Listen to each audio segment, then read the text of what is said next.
So she steals Trump's no taxes on tips plan. She decides to celebrate the same I called Tim Walz story that the Trump campaign had already come out with. That was their special moment. She liked it. She's like, oh, that's going to be our special moment too. Then it reminded me of something that happened earlier that's now come back to haunt her. And that is her appearance on the Jimmy Fallon show. This is June of 2020 when she told this story. This made the rounds not long ago. She told this story about what it was like being raised, by the way, by Marxists. Her parents were Marxists. We're doing a deep dive for the audience. It'll come out soon. And here's what she claimed.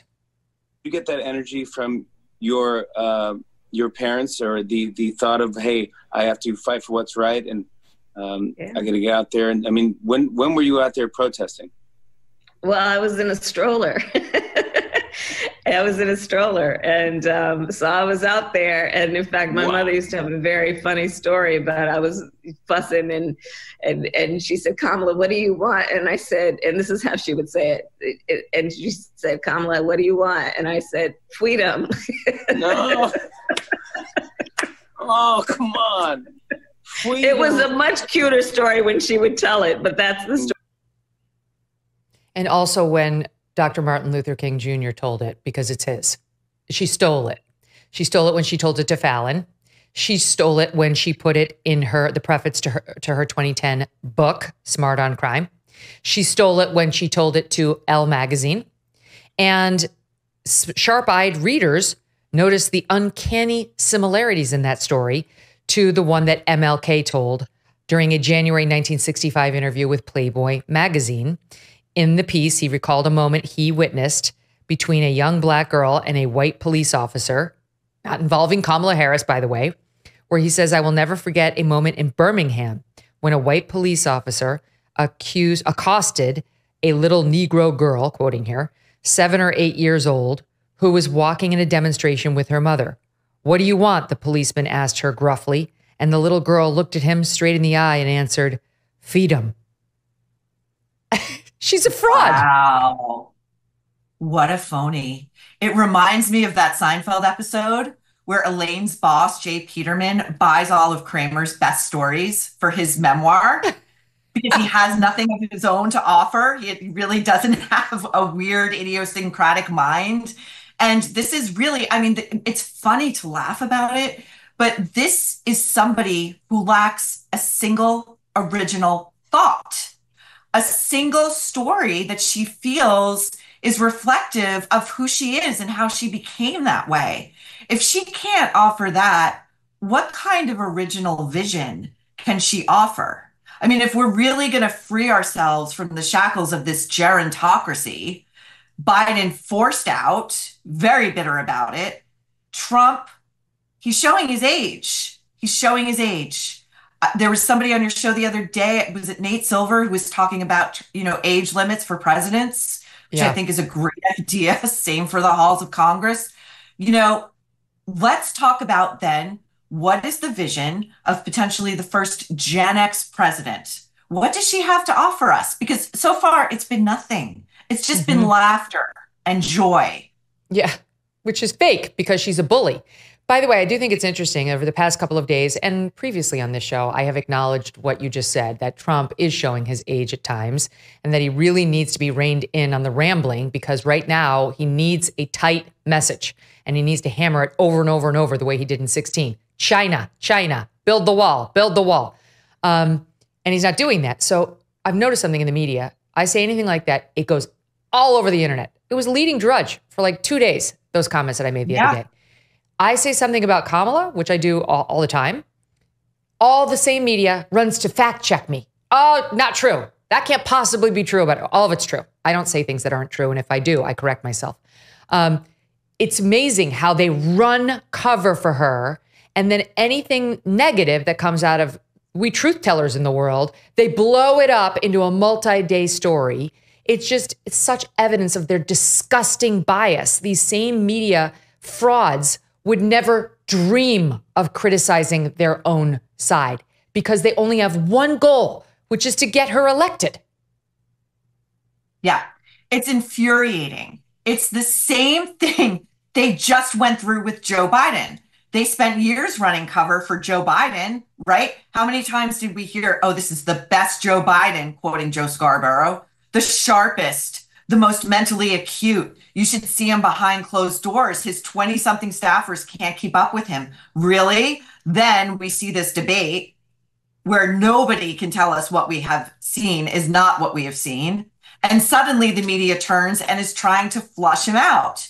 Now they're doing the exact same thing with Kamala, the exact same thing. Instead of holding her feet to the fire and making her prosecute her case, if this former prosecutor cannot prosecute her case as to why she should be the next president and not Donald Trump, she has no business being here. Why are we coddling her? Why?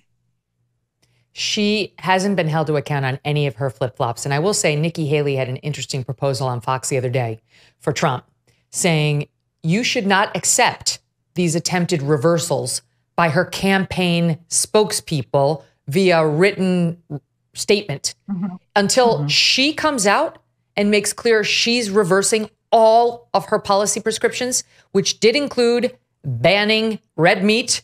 That was said directly to Erin Burnett on CNN at a CNN town hall. Go ahead and Google it, which did include getting rid of private health insurance and making us all go on the government Medicare program.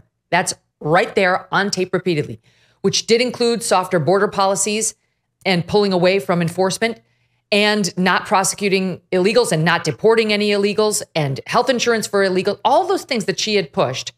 But now she wants us to believe she's tough on the border. She's releasing ads purporting to be tough on the border. So these should be ignored. The new policy reversals, other than to call out her emptiness, should be ignored. She's on record with her policies. She is on record, and we should proceed accordingly. And I actually think that's a great idea. Do we have that border ad? I'm trying to see. We have so many sound bites today. I'm not sure if we have it, but if we do, we'll pull it. We'll pull it later. But we did find this, Maureen, stand by, the Sarah Palin moment that you and I referenced a moment ago. Watch. When it comes to establishing your worldview, I was curious, what newspapers and magazines did you regularly read before you were tapped for this to stay informed and to understand the world? I've read most of them, again, with a great appreciation for the press, for the media. But like what one specifically, I'm curious that you... all of them, any of them that have been in front of me over all these years. I have a vast variety of sources where we get our news to. Oh my God, that's horrifying. That's vast horrifying. Variety. Not ready That's what they're for trying prime to avoid. time. That's what they're trying to avoid. And actually, watching that back, Tina Fey as Sarah Palin had so much sway that election cycle. I wonder, will Saturday Night Live go after Kamala and Tim? Will they hire a Kamala? Will they hire a Tim? They were hands off with Obama. All of it is just, there was something else you said that I wanted to circle back to, and I forget what it was. What were you talking about at the top of that? Oh, the Kamala thing, where she said, I'm against fracking, I'm against red meat, and I'm against private health insurance. That CNN question, she was asked the question, would you be, the way it was framed was sort of, would you be against, sort of teeing her up to say no. And she would just offhandedly say, no, yeah, I'm for that. I'm for that. I'm for that. There was no meat on that bone. There was no sort of logical, cogent thought process that she could articulate that could tell us how she got to that point. One of her lackeys, one of the DNC's lackeys, Claire McCaskill, on MSNBC the other day, told us that we should all just wait. It's all going to be fine. Her campaign, not Kamala, her campaign is going to outline her policies on the website for all of us to read. So again, telling us we should not be waiting with bated breath to hear Kamala tell us in her own words, extemporaneously, what her policies will be and how she will enact them. That's the thing. It's like Trump is definitely showing signs of age. She's showing signs of idiocy, which is a bigger problem. Like, and I don't care. People are like, oh, they shouldn't attack her as stupid. She does seem stupid to me. I will attack her as stupid. That's my prerogative. Trump can do whatever the hell he wants, but she seems dumb. And I'm not afraid to say it. Show me otherwise. I've seen a person who can memorize lines to deliver in a debate, but I have not seen a person who can speak extemporaneously in any depth about any issue of substance. Prove me wrong. Let's see it. If I'm wrong, put her out there. You know how much my family and I love our dogs, Thunder and Strudwick. I cannot imagine life without them. They're great. They have a great life. We're lucky. They're lucky. But some dogs aren't. And that is why I'm so lucky to tell you about Delta Rescue. It is the largest no-kill, care-for-life animal sanctuary in the world. They have rescued thousands of dogs, plus cats and horses too. They provide all of their animals with shelter and safety, and most of all, love.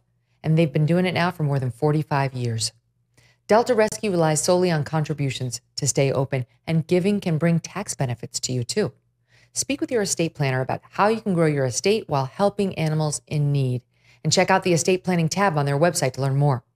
We love our Thunder and Strudwick, and Delta Rescue would like to help other dogs who don't have that kind of love in their life find it and find safety.